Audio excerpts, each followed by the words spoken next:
જે આપણે અભિયાન જે સ્વચ્છતાનું ચલાવવાનું છે કચરો કલેક્શનનું, તો આપણે 1 એપ્રિલથી ચાલુ થઈ ગયું છે. 22 એપ્રિલ સુધી આ અભિયાન આપણું ચાલવાનું છે. આ અભિયાન દરમિયાન આપણી પાસે જે મોટી થેલી હોય એ થેલીને આપણી પાસે જે કંઈ પ્લાસ્ટિકના જે કંઈ કાગળો હોય, પ્લાસ્ટિકના કચરો હોય એ આપણે એની અંદર એકઠો કરીશું.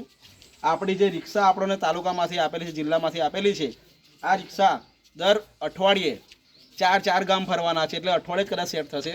તે અઠવાડિયે આવી અને ઘરે ઘરેથી એક કચરો કલેક્શન, લીલો કચરો અને સૂકો કચરો બે છે ને ડિવાઈડના બોક્સ છે. જો આ લીલો કચરો એકની અંદર નાખવાનો છે અને એકની અંદર સૂકો કચરો નાખવાનો છે. તો આ બંને અલગ અલગ આપણે કચરા નાખી ભેગા કરીશું અને આની અંદર એકઠા કરી અને અમે જ્યાં સેગ્રીગેશન શેડ બનાવ્યો છે, અમે જ્યાં કોમ્પોસ્ટ પીટના જે બોક્સ બનાવ્યા છે ત્યાં આગળ બધા કચરોને એકઠો કરીશું. અને જે સમયનો નિકાલ કરવાનો થાય એટલે પ્લાસ્ટિક જ્યારે પણ આપણે આપવાનું થાય ત્યારે ભેગું કરીને એમને આપીશું. ત્યાંથી પણ આપણને જે કંઈ મતલબમાં પંચાયતની આવક થાય તે થશે.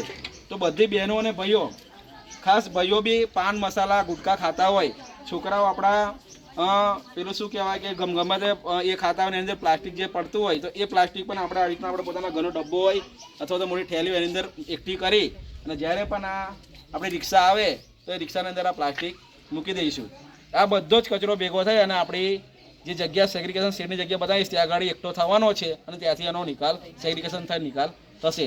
તો ગ્રામ પંચાયતની તુલસીપુરા ગ્રામ પંચાયત તમામ બહેનોને ભાઈઓને આ મારી એક રિક્વેસ્ટ છે કે આપણે